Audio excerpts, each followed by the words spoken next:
Stranded on an island with my rival. What could possibly go wrong? I had to be dead. There was no other logical explanation for my circumstances. How else could I explain waking up with a throat so dry it felt like I'd been gargling sand? My mouth felt like a litter box. Every attempt to swallow felt like someone was dragging sandpaper down my throat. Meanwhile, the sun was having a field day, beating down on me like it had a personal vendetta. Why was it so hot? Why couldn't I move? I was trying to slowly piece these things together when out of nowhere, BAM! A wave smashed onto my head. I shot up in an instant, choking on seawater and coughing like I'd forgotten how to breathe. My dry throat? Yeah, it didn't appreciate the sudden flood. I gasped for air but got another mouthful of ocean instead. It felt like the sea was actively trying to murder me. I rolled over, spitting out what felt like half the Mediterranean as my chest burned and my muscles ached. But at least I could breathe again. Things could only look up from here. What the hell happened? How did I end up here? I vaguely remember the ship, my crew. I remember Roger trying to talk sense into me, but I wasn't having it. I was too busy thinking about how Daniel Moore was probably laughing somewhere, sipping a margarita and plotting to steal my research from me again. So, I fast-tracked the expedition because I had to beat him to it.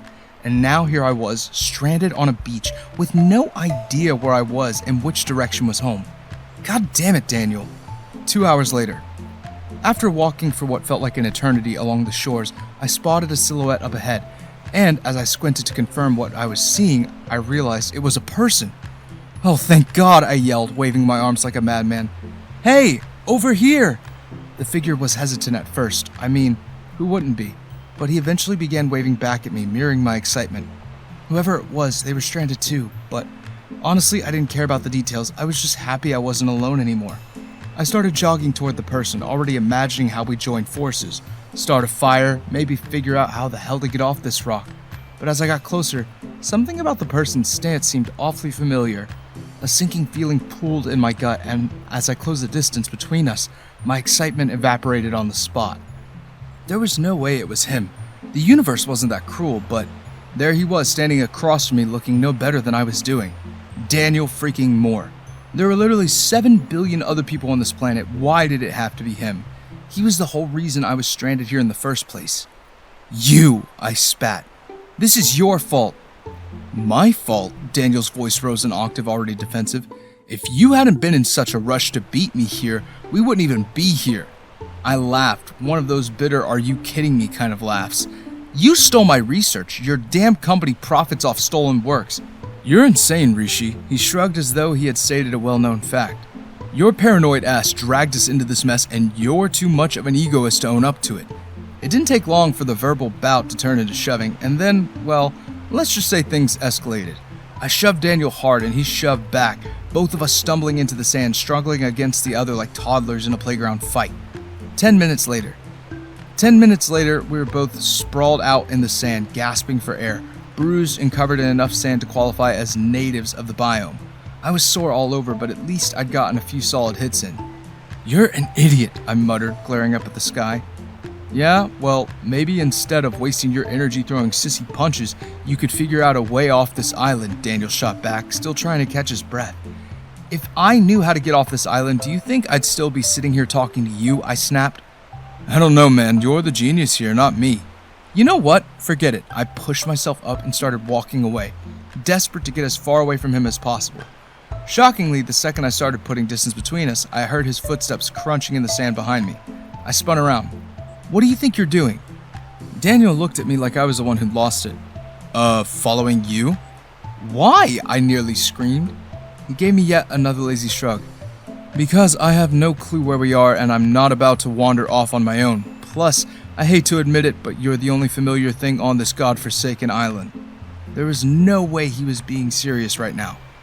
Leave! I can't stand you, Daniel, I hissed, turning to walk away again. Then pretend I'm not here, he called after me, his voice annoyingly carefree as he continued to tail me.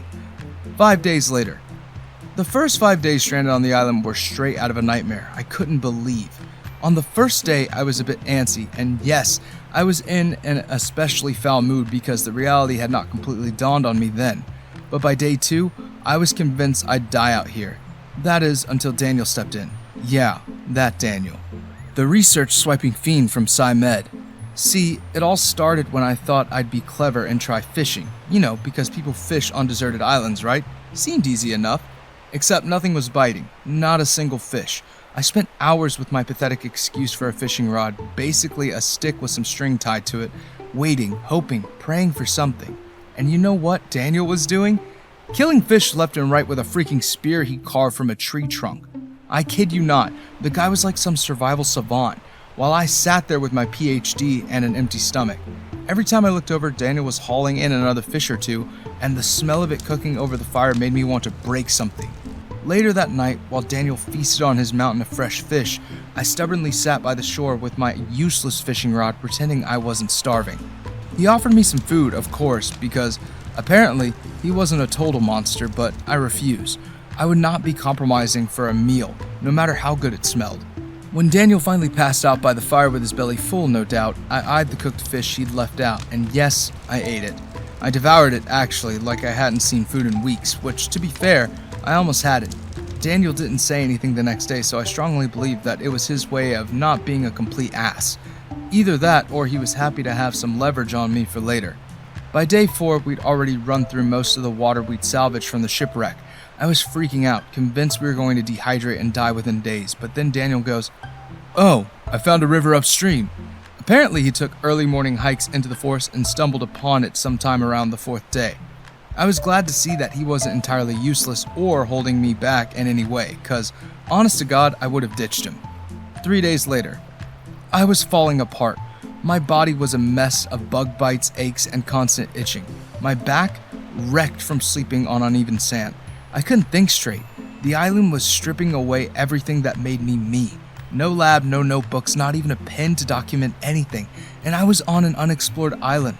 Instead, it was just me, Daniel, and this endless stretch of land that felt more like a prison than a research opportunity.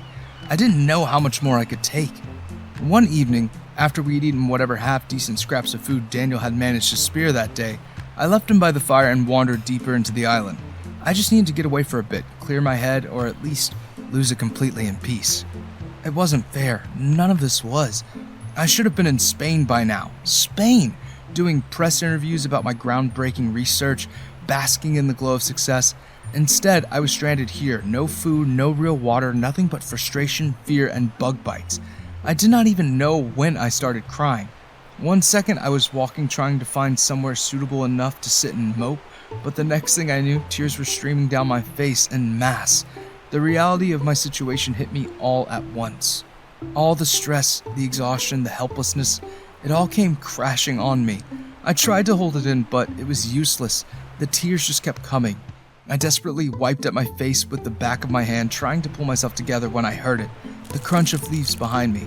My heart stopped, and I turned around half expecting some wild animal to leap out of the bushes, but no, it was Daniel. Of course it was Daniel. He stood there frozen, looking at me like he just walked in on me naked or something. In one hand he was holding a steaming roasted fish, and in the other, a bottle of bourbon that I hadn't even known he salvaged from the wreck. Sorry, he said, his voice low, awkward. I didn't know you needed a moment. I wiped at my face again, but the tears kept coming, and now that Daniel had seen me, there was no point pretending anymore. I was done. Done with pretending I had everything under control. Done with this island. Done with pretending like I wasn't on the verge of breaking. Daniel stepped forward, looking uncomfortable as hell, and awkwardly placed the fish beside me. Here, I brought food, he mumbled, clearly unsure of what to do. But I didn't care. The dam broke and I started crying openly. I couldn't stop it, and I didn't even care if Daniel was watching. I can't take it anymore, I gasped between sobs, my voice breaking.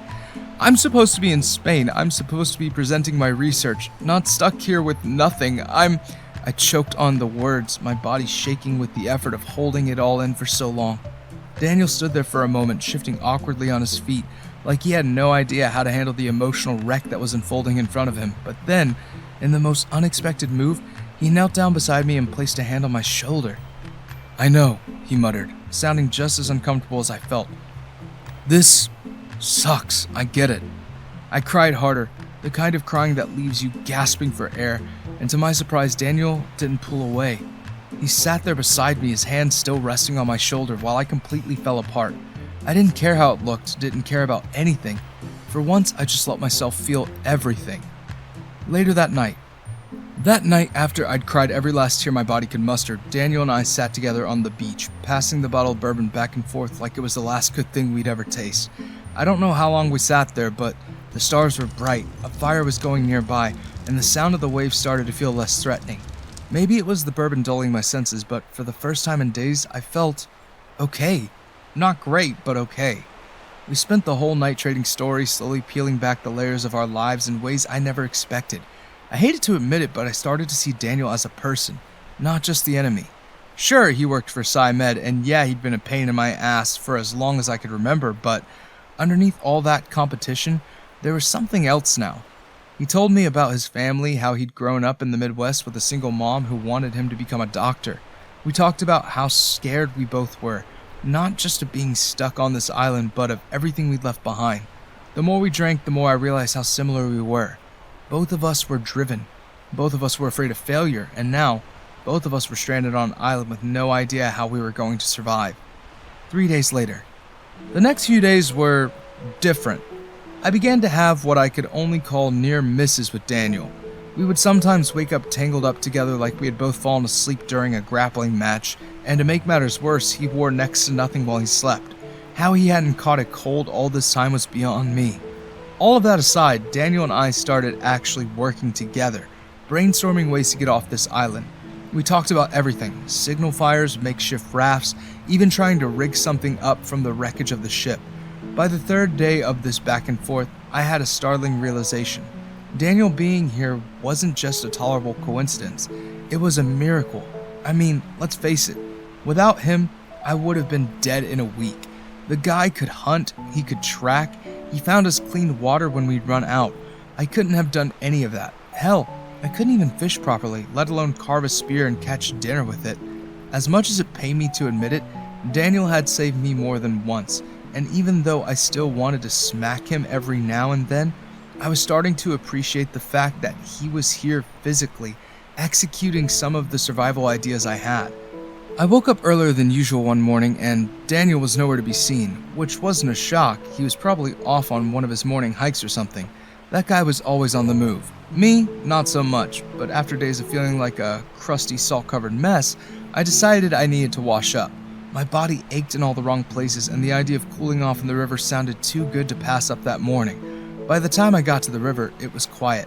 No sign of Daniel, thankfully. I stripped off my clothes, leaving them in a pile on the bank, and waded into the water. The coolness hit my skin, instantly soothing my body. I let out a long, content sigh as I sank deeper into the water, letting it work its magic. For a moment, everything was perfect. Just me, the river, and the soft trickle of water around me. I rested my head on the edge, eyes closed, letting the weight of the past few days drift away. That is, until a hand brushed my leg. I shot upright, my heart racing, and before I could fully process the terror, Daniel emerged from the water right in front of me in all his naked glory. I screamed. Not a regular scream, mind you. It was high-pitched, panicked, and honestly way too embarrassing for someone in their 30s. Daniel burst out laughing, nearly doubling over in the water. Jesus, Rishi, you should have seen your face. I pressed a hand to my chest, trying to catch my breath.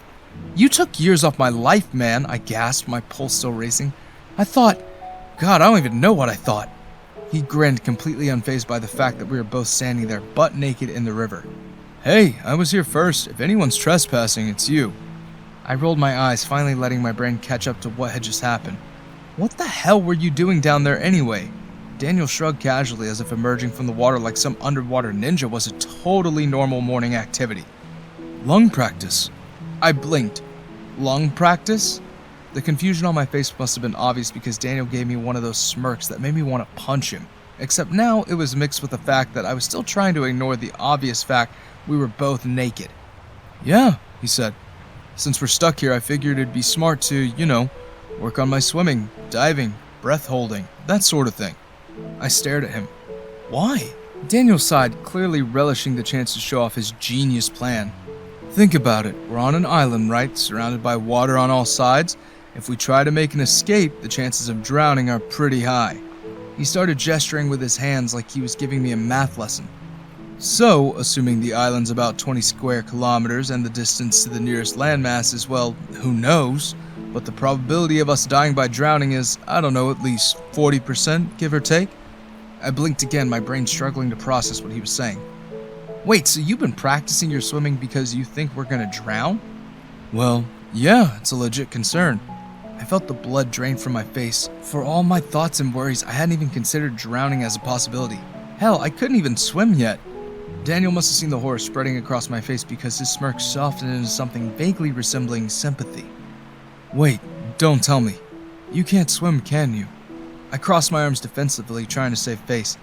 It's not like I planned on getting stranded on an island, okay? He laughed again, not quite as hard as before, but enough to make my face heat up. Well, guess it's a good thing you got me around then, huh? Come on, genius, I'll teach you.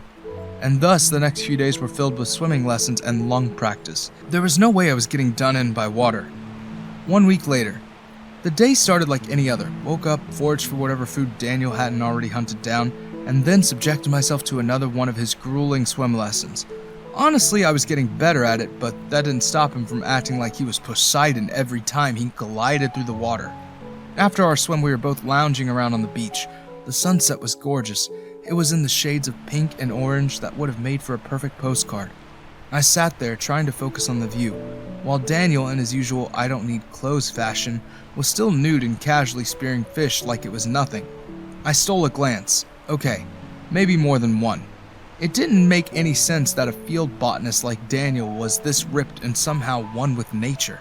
The guy moved like he belonged here, muscles flexing effortlessly as he jabbed the spear into the water. It was almost annoying. No, scratch that. It was jealousy creeping up on me.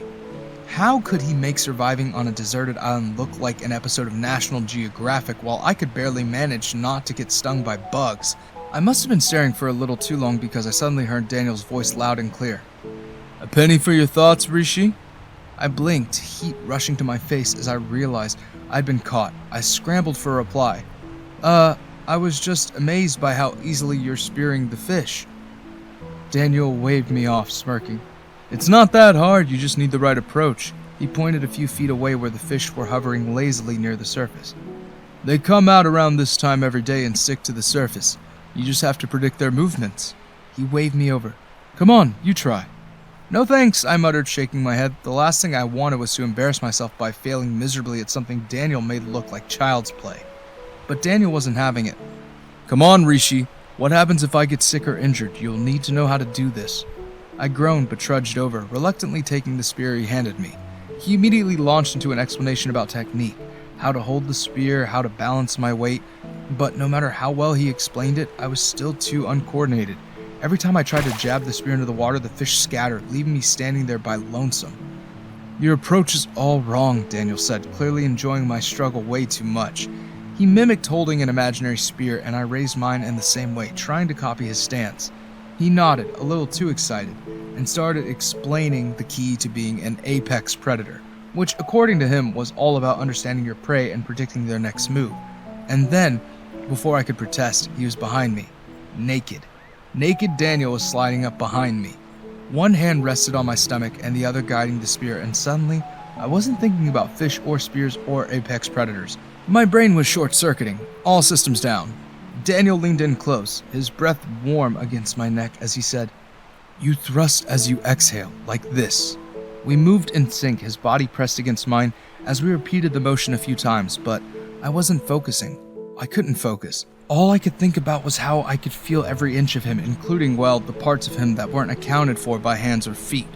I froze when I felt something graze my lower back, something that definitely wasn't part of the fishing lesson. My eyes widened, and I dropped the spear, yelping as I jumped forward. Daniel quickly backed off, his face flushing with embarrassment as he awkwardly scratched the back of his head. Sorry, that's been hard to control lately. He held my gaze, his cheeks moderately flushed with embarrassment. It's a hassle getting it to obey me most times, he repeated, his voice a little more controlled now, but still soft. I stared at him, still trying to process what the hell had just happened, my mouth opening and closing like a fish out of water. You mean... Yeah, Daniel said, nodding. He took a step toward me, and suddenly the air felt thick.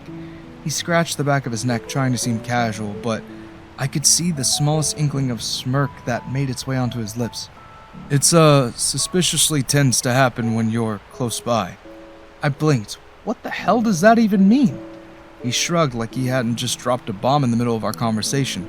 His hand came up, resting on my shoulder in this weird, familiar way that had sparks running down my spine. "You're the genius here," he said, his voice low and teasing, "so you tell me." I stammered, my brain trying to catch up to the situation, but my words weren't working with me. Cut it out, Daniel."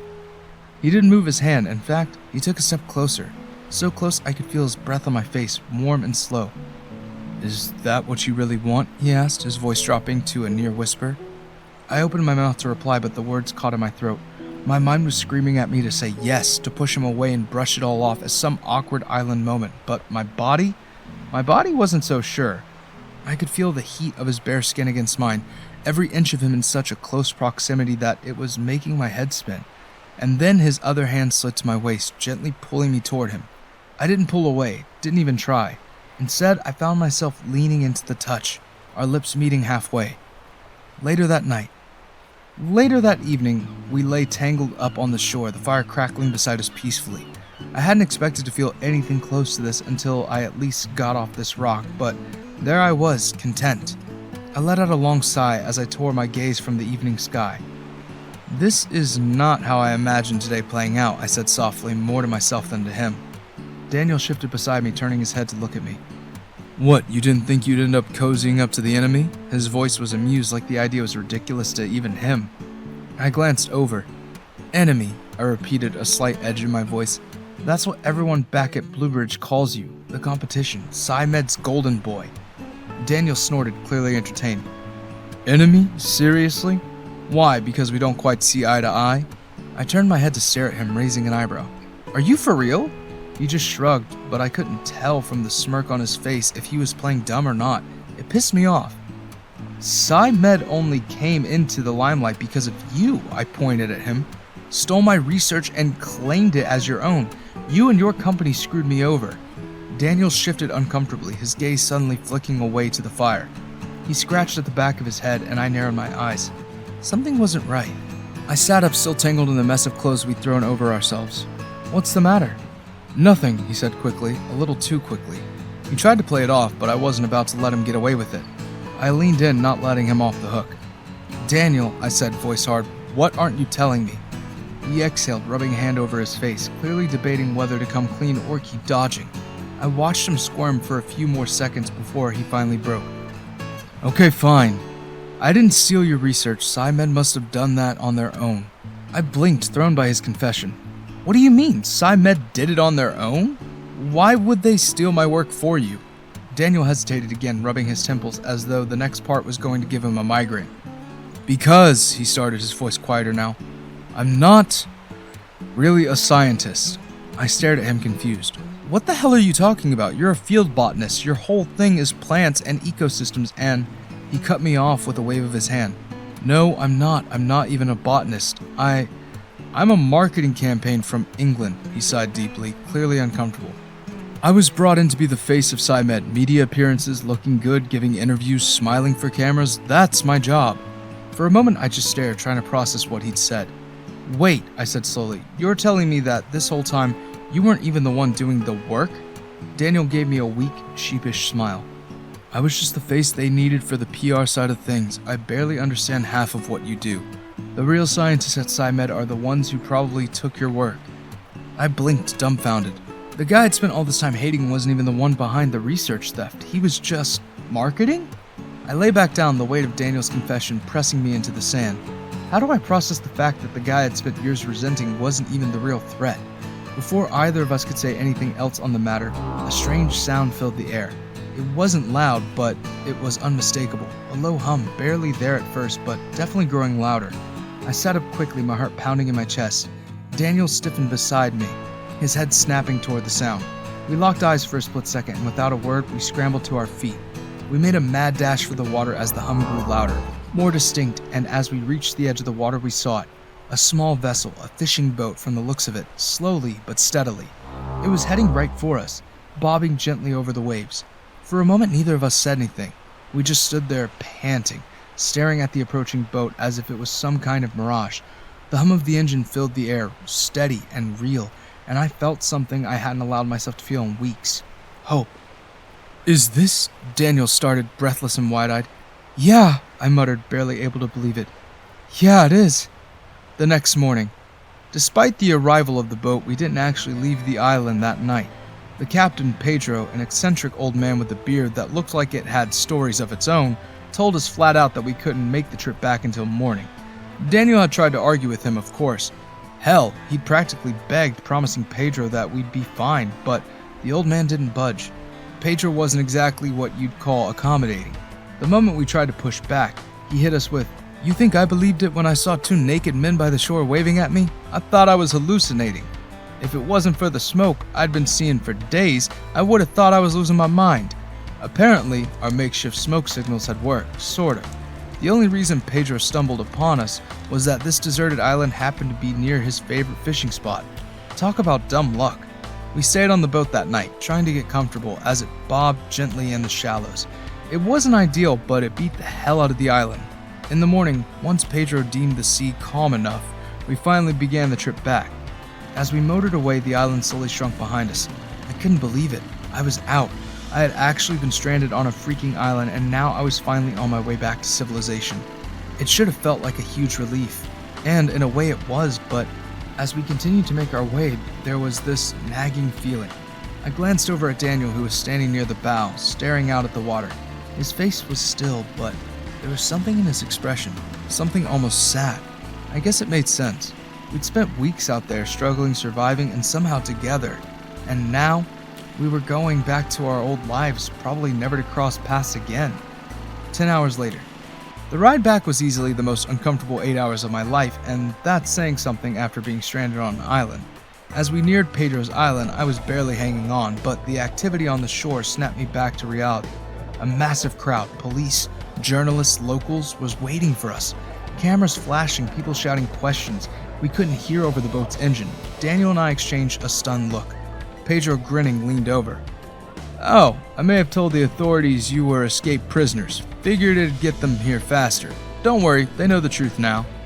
When we docked, the frenzy exploded. Reporters swarming, microphones shoved in our faces, questions flying. It was overwhelming, and I could barely process the chaos around us. That was until I saw them, Blue Ridge research operatives.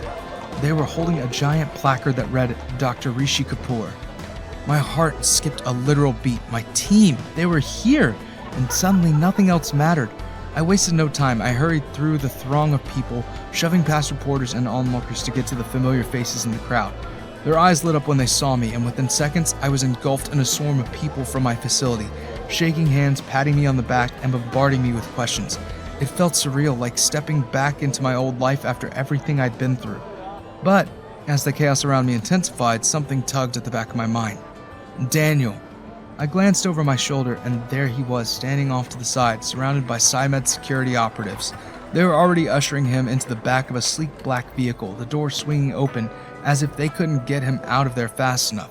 He looked over at me just for a second, his expression unreadable, before he disappeared inside the car and the vehicle pulled away. A strange heaviness settled in my chest. I hadn't even gotten the chance to say goodbye. For all the times I'd fantasized about getting as far away from him as possible, now that it was happening, all I felt was sadness. 2 weeks later. I didn't hear from SciMed or Daniel for 2 weeks after we got off the island. No calls, no emails. Life slowly returned to normal, but I couldn't shake the thought of Daniel. Then one day while flipping through channels, a headline caught my eye. Daniel Moore parts ways with SciMed. A few days later, my phone buzzed. It was Daniel. I answered. "Hey, stranger." He chuckled. "Sorry I didn't reach out sooner. Things have been chaotic." "I saw the news," I said. "What happened?" Daniel sighed before telling me he confronted SciMed, demanding they give me credit for my research or he'd go public. "You did what?" I asked, shocked. "I couldn't let them take your work," he said. "I played a role in undermining you. I couldn't face you without making it right." "Why would you do that?" "For you," he said softly. "Obviously." As the call wound down, I felt my heart race. "Want to grab coffee tomorrow?" After a brief pause, I heard the smile in his voice. "I thought you never ask."